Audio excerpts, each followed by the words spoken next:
and they devised ways of painting based on how light reflected on colors, made colors different, stronger, juxtaposed them, all that sort of business. And the tonalists, on the other hand, are very subjective painters.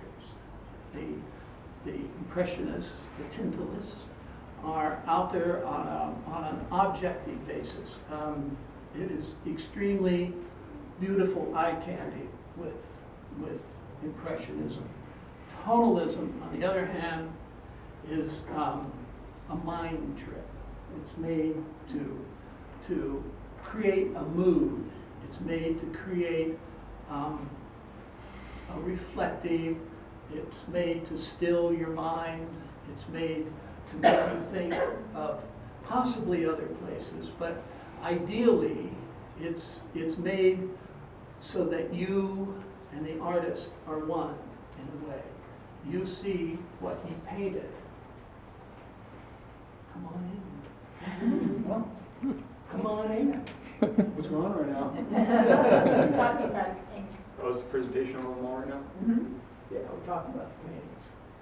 So the with this mood, we use a very, very limited palette compared to what the Impressionists use or other painters. We use 8 or 9 colors. They're always earth colors. We mix our colors continually, and we mix them on the canvas rather than on the palette. That gives us that tonal quality where we keep building up layer after layer after layer, working around a central tone or a central theme. Now, one of the great differences that we have with the Impressionists and with a lot of painters is that we paint from memory. We are not plein air painters, we are easel painters. We take life easy, slow pace, we're in a studio. The reason for that, of course, is we're painting from memory. We don't paint outside because there is too much information outside. It is very difficult to keep up with changing light, to do all these things in order to get the message across that we want. One of tranquility, one of reflection, melancholy, nostalgia, a limited amount of euphoria every now and then, who knows. But so the way we do that, one of the tricks is the limited palette, and then we have this painting from memory. And the way that works, the Buddhists have a little thing, a koan, they call it, which teaches aspiring monks certain principles. And these are stories. And so I have one that will, I think, drive the point home. Imagine you're all driving down the highway, let's say 1. All of a sudden, a water buffalo runs into a Greyhound bus. Now, this is a startling thing. And you go on, you've seen it all. You give a name to a highway patrolman, possibly, or you just get the hell out of there, whatever. 3 weeks later, you get a subpoena, and you have to give a deposition, see what you see. So you go to the attorney, and the attorney says, what did you see? And I said, well, I saw a water buffalo crash into a Greyhound bus. And he goes, no. He says, did you see the driver? And you go, half of you would say, yeah. The other half would probably say, nah, I don't think so. Then he would say, did you see any passengers? Most of you probably, no, I didn't see the passengers, didn't notice. So what about the bus? Was it Greyhound? Was it Trailways? What was it? Well, it's just a bus. What color? Bus color. Then he goes and he says, what about the tires? What kind of tires did it have? Goodyear, Dunlop, what the hell? He said, I have no idea. Who's going to look at tires when a buffalo hits a Greyhound bus? Nobody. Well, the truth of the matter is, you have seen all of it. You just haven't retained it. Your eye has taken it in, But the beauty of a little distance with your brain is that it has culled out the details. And this is the way painting from memory works.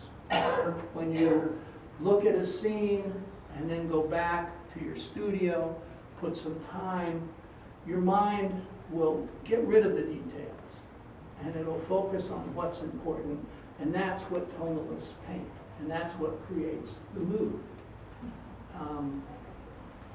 So that, I'm in the mood, I'm thinking about it. Yeah, it works. So that's pretty much what tonalism is. I mean, that's the short version.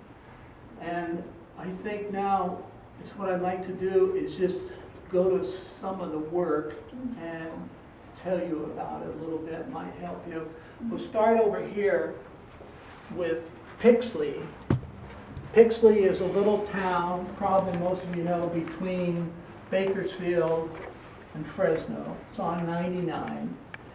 And it's a super agricultural town in that they do a lot of shipping. There's the railroad runs right there.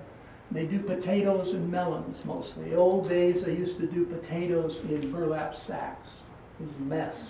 It was very difficult. Now they do the melons and the potatoes in cardboard boxes, but there's still an enormous amount of activity.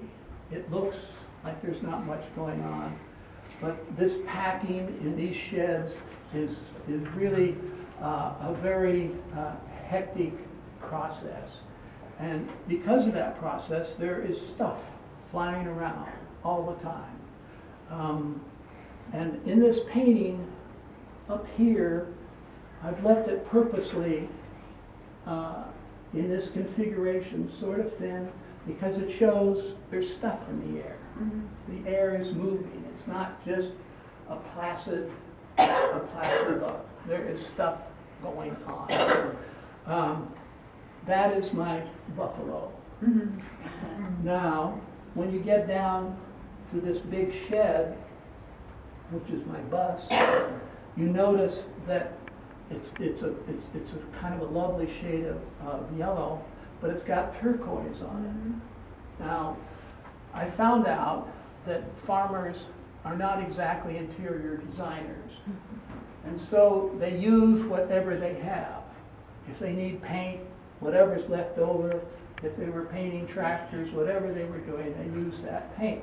This happens to be turquoise, which is a great combination and makes a delightful scene for a landscape painter. So that's Pixley.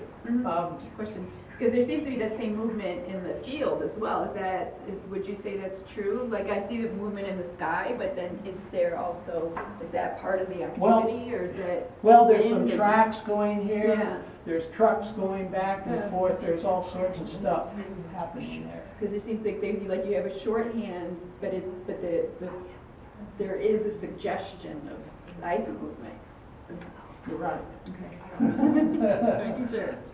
The next thing I want to talk about are these pictures.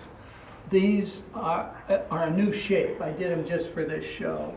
I think they're 16 by 40. And I have a friend who's an abstract painter, and his name is Michael Wingo. He's a very good painter. And he had a show not so long ago called Squeeze.